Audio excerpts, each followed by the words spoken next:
So today, let's find out how the new up-and-coming savior of NA Valorant, the God, are already eliminated from Masters Reykjavik, and they lost to Paper Rex to be eliminated, the team from APAC.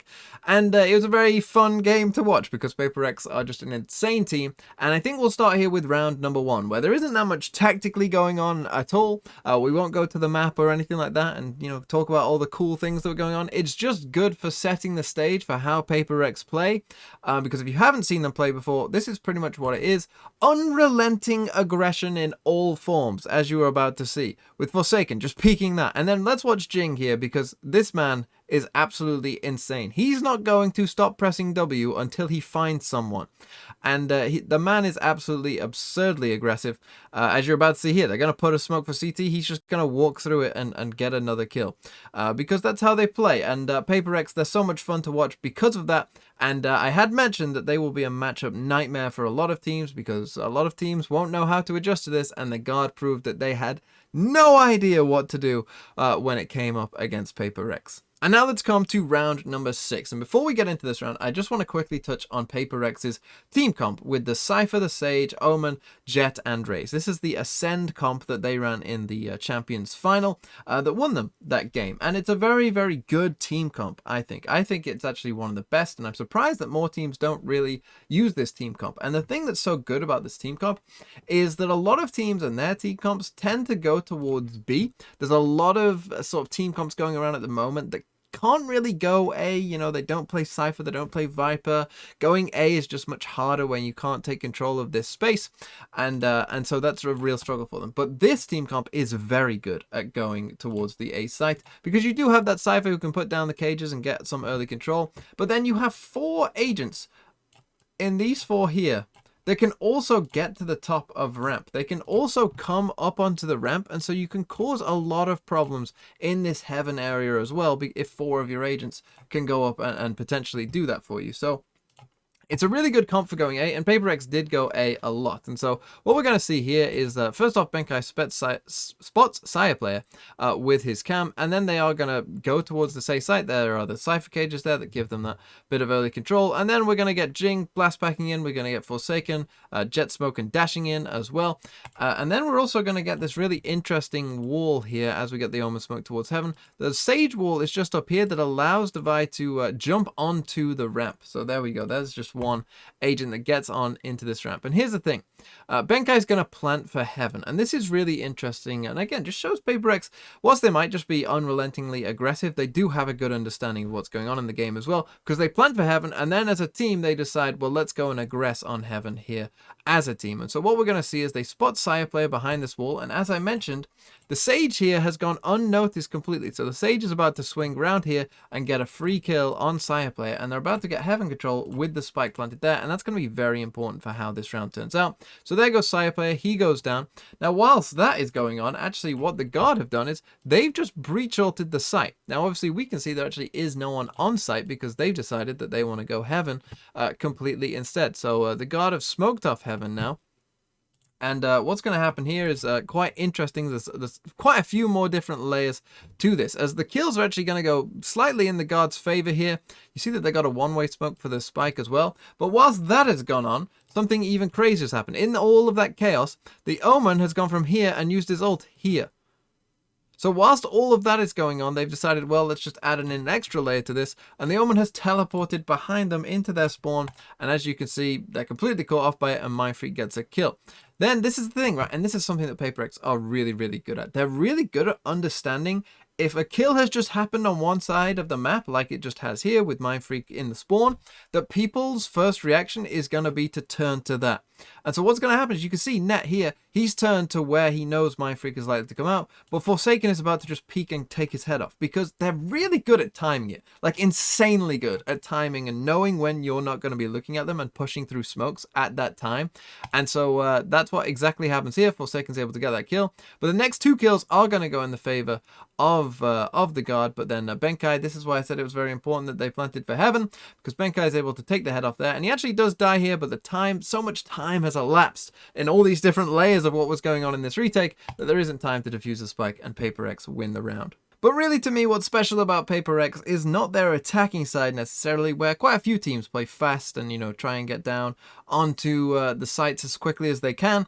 It's not that. It's their defensive side, which is really, I think, the problem for a lot of these teams, and it definitely proved the case here for the God on Split, because Paper Rex are really aggressive on the defensive side as well, and they pretty much just want to attack you and kill you as quickly as they can on the defensive side, which is something that almost no other team does. So you can see here that they're knifing the wall. So what Divide does is he puts down a slow, and then he goes and breaks his own wall because he wants the kill. And then we're going to get a bit of trader utility. Jing wants in on the action as well. And it's just absurd. Some of the things that are going to happen in this round are just truly absurd. And you'll see what I mean. But again, look. Forsaken has pushed out here. This is something that you very commonly see. They suffocate you. They don't want you to have any map control whatsoever. They just want to push you so much. And Forsaken goes in there.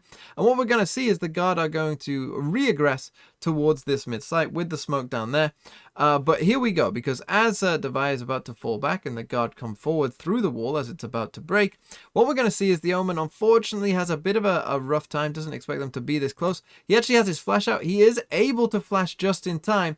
And at that moment, that's when they push through the smoke as well. You can see Guard is, you can see Trent was blinded up there as well.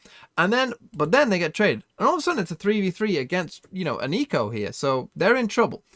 But the thing is, they don't stop with the aggression, because here's Jing at this moment, and let's take a look at what he does, because he blast packs out with a Vandal against Frenzies.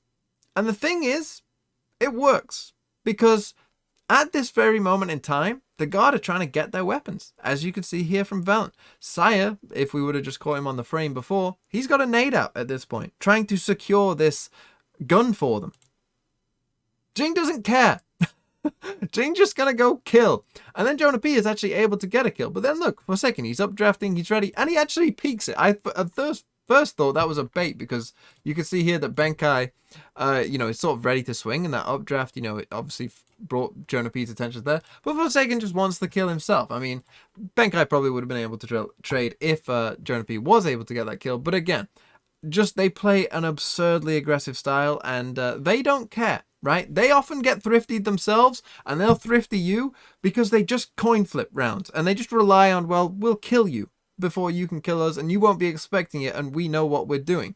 And that's how they play on this defensive side. And unless you are extremely disciplined and understand not to take that bait and to try and take those fights against them, you will lose. And that is exactly what happened to the Guard. And now let's come to round number 16. And we are 14 seconds into this round, but let's take a look at the map. Because currently what we've got going on is we've got a one-way smoke here, and they've taken B main control. Jing has walked down mid already, and we've got Forsaken pushed up here with his operator as well. The Guard have no map control. Literally zero map control from like when they started. Where the barriers are is where their map control starts, which is absolutely absurd for the defensive side to be this aggressive on a map like Split that's, you know, maybe slightly defender sided as well. Absurd. But here's the thing, Paper Rex don't care, because they are just, that's what they do, that's how they play. And so here we go, Jing is just pushing out there relentlessly. And here's the thing, if they've pushed down mid and Sire has died mid, I can understand the reaction of the Guard players would be, okay, well, okay, mid's not clear, but other places, you know, we should be able to get there fast, you know, and we should be able to peek in, and there's going to be space elsewhere. But there isn't. There isn't space elsewhere, because what we're going to see is here, Net probably thinks just that, and that the space on A, but Forsaken just takes him out with an up, and he's dashing away with a kill as well. And that's the thing, it's just absurd what they do to you. And here's the thing, they aren't stupid though. You know, it's like they pick the right moments all the time. They smoke in mid, and they have that right mix of like Jing and Forsaken are just madmen. But then the rest of the team, you know, is disciplined enough to be able to sort of rein them in at times and say, you know, let's not go too crazy. And so they come up with some really cool ideas as well, because they've been aggressive in mid. Valorant has come into mid, as we can see. They put the wall up. The wall is almost like, okay, we've had our fun in mid, you know, we found our kill, we're out, we're playing safe, you know. This is what normal teams will do. But as you can see, Jing has not done that at all. He's jumped on top of the wall. The aggression never stops, and he knows that someone might be there. And so he finds that kill as well, and all of a sudden, we're in this insane situation where it is a 5v2. Actually ends up being a 4v3 here, because Jonah P is able to find this kill on Forsaken. You can see he probably thought he dropped down, but he hadn't, and now they have a res as well. So From this position, we're going to get Jing ulting, and that's going to push the guard players back. As you can see, they're already retreating, and the guard are going to come all the way back through here. Problem is, they can hear them do that because, again, they've just pushed up, and so they hear them doing that. And another thing that I think really works quite well as we just run this forward a couple seconds so that the guard can do their full rotate. One thing that works really well, I think, so the Sage got one but then got traded, is because they have a Cypher. Benkai is normally sort of the one that will, you know, play smart and play safe all the time, you know, and not do all these aggressive peaks and whatnot. And so that means that the Cypher utility is already up. So you can see they have a camera here. They also have a one-way setup still on this B main position. And this is the thing. How do you account for that at this time in the round? Like, we've seen multiple pushes. You've res someone, you've rotated to the complete other side of the map. You're at this point praying that it would be an open site, but the thing is, it's not. You know, Mindfreak is already here, and as I mentioned, they have a one-way setup as well. And that one-way setup, here it is going to grant them a free kill. And then Trent's all of a sudden in a 3v1, and it just works so well with their team comp on this map in particular. Is just so perfectly suited for them, this team comp, and it works to absolute perfection. And yeah, they're just madmen. But you might be thinking, what happens when things don't go right for them? Well, they have plans for that as well, do Paper Rex. And so let's take a look at this round, where what's going to happen is Mindfreak at the start of the round here is going to get stunned off his one way, and so he has to retreat. But here's the thing, Forsaken, he's gone and got aggressive. This time he has the help of the Sage with him as well. But he's going to die, right? The aggression doesn't work. They just they try and go for this res. It's not there. And so they have to retreat. And so all of a sudden, well, now your aggression hasn't paid off. But look, they have more plans set up, because here they come down B. They're going to try and push in B. But here's the thing. We're about to get a Cypher ult from net here. And so as soon as they hear that Cypher ult, they're like, oh, the jig's up. So they aren't quite in the position that they want to be to do this, but they just decide, well, we have to do it now, because otherwise, you know, they'll see what's going on. So they're going to Omen flash this, and Jing's just going to swing, and they're going to even it up with the kills, because that's what they do, right? They've gone, oh, well, this one risky thing that we didn't work. And so there you go. There's Jonah P's line of vision. He gets flashed. He dies to Jing. It's absolutely absurdly good. Thing is, though, of course, the Cypher ult has told them that 3 are on this B site and that the Cypher is alone on A. So, of course, they're going to go back to A. But this is why I say that the Cypher pick is so good for them in the way that they play, because that Cypher utility is still all set up there on the A site. And so as the guard begin to rotate, they still have all the Cypher utility up, and Benkai has these trips in some weird positions, because he knows that this thing might happen. So what's going to happen is he's just going to sit there, and net has no idea that there would be a trip there, because why would there be? They actually get a bit lucky here that they avoid the second trip, because had they got that one, it probably would have been another free kill. And so we end up in this 4v3. But again, they're smart, you know, they send the boombot down there. That's going to give Forsaken a bit of cover to be able to live there. Benkai's able to get another kill. We're in a 5v2, and then let's just watch this 5v2, because here we go. They nade, they blast back in. Jing, like, gets to the spike. I think even if, like, all of the guard players here just popped off and killed them, Jing probably could have just held the spike, and there's nothing he could have done about it, because he was there so fast. But here's the thing. Again, really nice setup from them. You know, they have people watching everything. You know, they're very aware of what might be going on. Jing's just blast back here, and he didn't see anyone there, so they're pretty confident that there's no one there. Jing's now onto the site, and so they have people watching everything as well. As I mentioned, they're a disciplined team, and Forsaken gets the kill with the up, and Trent's left in a 5v1. And after spamming into the smoke, they managed to get him as well, and they win with 5 people alive, even though, you know, they lost the first kill there very early on in the round. Their aggression didn't go well. You know, it didn't matter. It didn't matter, because they have more plans for you, and they live in chaos, and they thrive in chaos. And if you want to play chaotically against them, you will lose. And now let's come to the round that ended it all. And really, it starts here with Jing again, and just this mindset of unrelenting aggression, because here's the thing. He's jumped up onto this box, and so he's able to avoid all of that utility. The thing is, anyone else would get hit by this utility, and they'd have to fall off. But Jing doesn't care, and so Saya comes blast backing up, and he's dead. You know, he's dead just like that. And then we get, actually, the ult as well. But whilst that's going on the other side of the map, what we've got here is Forsaken on the jet has just missed a shot with his op, and he's dashed away. Thing is, poor Net here, he doesn't realize that there's a second player there ready to kill him. And so that's exactly what happens, because he goes swinging in, looking for that jet kill, and Mindfreak is able to kill him as well. And so straight away, we're in a 5v3. Literally straight away, we are in a 5v3. And the thing is, Jing has obviously pushed with his ult, and they can't afford to actually go back towards him. And now something that I don't think I've ever seen is about to happen, because we're going to get the Cypher ult in. And what's going to happen as we run this forward is essentially, if we just take a look at the map, they're going to be encircled. I don't think I've ever seen this, where they literally, no matter where they go, are running into people. This is what I talk about with their map control. And you can see here that Jing, he doesn't care. He's just walking up there with them. And he doesn't, he's just going to go for it, because why not? It's 8 to 12. He's looking for his kills.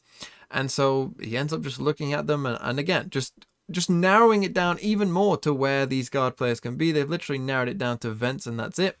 Something interesting happened here is they jump down into vents and then take the rope back. Actually, we're going to get the ult from the Omen onto this A site because they believe that it is the A site, but actually the side of the guard decide to come back to B. Probably after hearing the Omen ult is when they decided to do that.